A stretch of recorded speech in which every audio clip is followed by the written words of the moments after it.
स्वागत है बच्चों आप सभी का। देखिए, प्रश्नावली 2.2 में एक क्वेश्चन हमने कर लिया था। अब देखते हैं प्रश्न नंबर 1 का ही दूसरा क्वेश्चन है।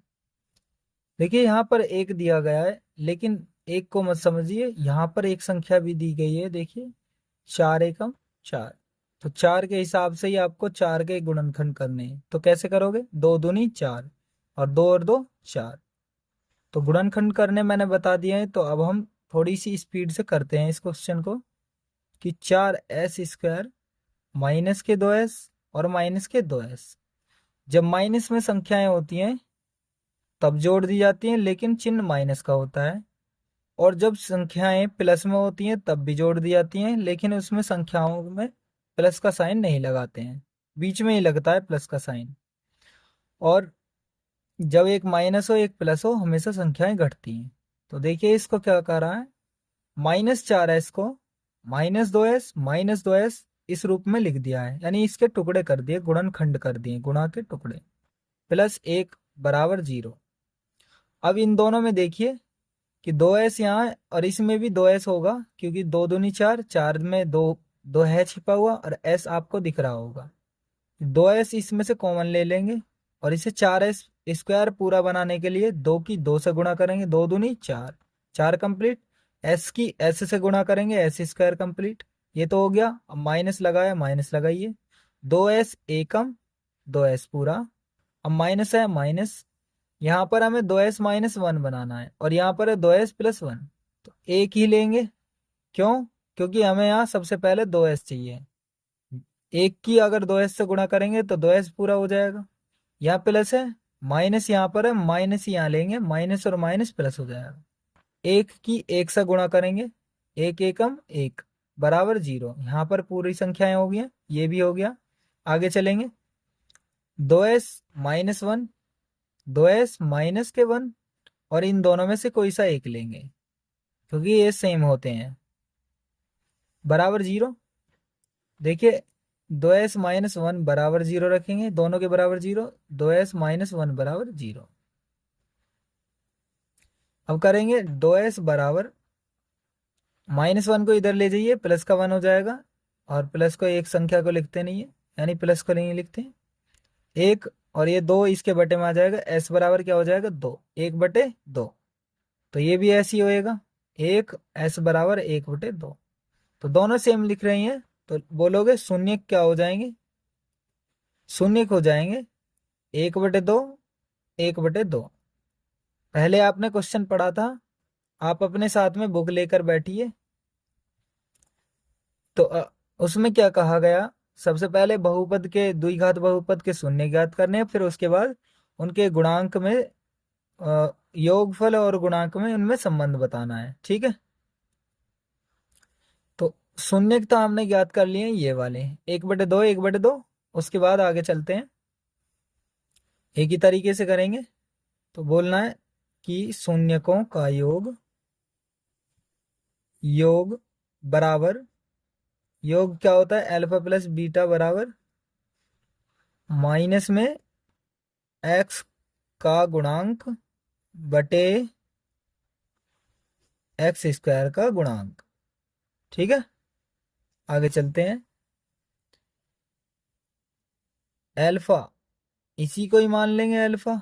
ठीक है, अल्फा बराबर 1/2, बीटा बराबर भी 1/2 ही। तो यहाँ पर दोनों दी गई है ना, तो लिखोगे अल्फा का मान 1/2 प्लस प्लस दिया गया है, बीटा का मान 1/2 बराबर माइनस में एक्स का गुणांक। यहाँ पर एक्स तो है नहीं, तो एस सी मान लो इसी के स्थान पर। यहाँ पर एक्स नहीं है, एक्स एस मान लो, s² का एस। एस देखिए, एक्स एस कहाँ पर है? तो गुणा में इसके इसके गुणा में क्या है, 4 काय के माइनस के। तो पहली वाली में देखिए एस का गुणांक, यानी एस का गुणांक क्या है, -4। ठीक है, अब देखिए एक्स, एक्स के तो एक्स तो है नहीं, एस हैगा, एस का स्क्वायर का गुणांक, s² का गुणांक। तो s² के साथ कौन सा गुणा में, 4। तो यहाँ लिखेंगे 4। ठीक है, उम्मीद करता हूँ सही समझ में आ गया होगा, वरना रिवर्स करके देखिए इसको पीछे से। थोड़ा सा पीछे करिए इस वीडियो को और दोबारा से देखिए इसी चीज को, और चलते हैं आगे।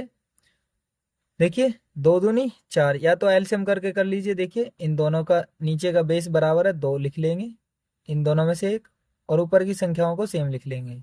एक प्लस एक बराबर माइनस माइनस प्लस, 4/4। एक और एक दो होता है, बटे दो दिया गया है, बटे 4/4।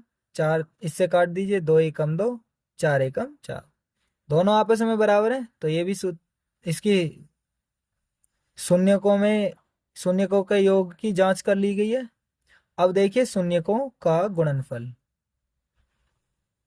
गुणनफल क्या होता है बताइए? अल्फा इंटू बीटा होता है। तो अल्फा इंटू बीटा बराबर क्या होता है? अचर पद बटे एक्स स्क्वायर का गुणांक। मेरे साथ ही इन क्वेश्चनों को करते जाइए, ये सूत्र आपको बहुत जल्दी याद हो जाएंगे। अल्फा का मान अभी निकाला था कि 1/2 है, और बीटा का मान भी 1/2 है। अचर पद, अचर पद देखिए इसमें ध्यान पूर्वक। अचर पद जो संख्याएं खाली रह जाती हैं वो अचर पद है, जिनके साथ एस या एक्स या वाई ये चर पद नहीं लगते हैं, तो ये अचर पद है। अचर पद एक है, एक लगाइए। और एक्स स्क्वायर के साथ क्या है? यानी एक्स तो है नहीं यहाँ, तो एस है, एस को मान लीजिए। एस स्क्वायर के साथ क्या है? 4। तो यहाँ पर एस मान लेना, एस स्क्वायर का गुणांक, यानी वो क्या दिया गया है उसके साथ? 4 दिया गया है, ठीक है। यानी 4 एस स्क्वायर है ना, तो एस एस के स्थान पर ये मान लेना एस स्क्वायर का गुणांक 4, ठीक है। आगे चलते हैं। एक एकम एक, दो दूनी चार बराबर 1/4 यहाँ दिया गया है, दोनों आपस में बराबर है ना, तो इसलिए कहेंगे कि इनके बीच इनके बीच संबंध सत्यता की जांच की गई,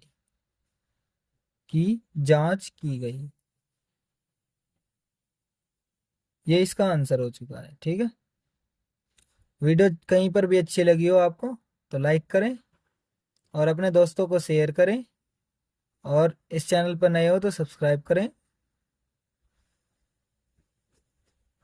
लाइक ज़रूर कर देना ताकि मैं आपको आगे भी वीडियो बनाकर दे सकूं, मोटिवेशन मिलती है, इसलिए लाइक ज़रूर कीजिएगा।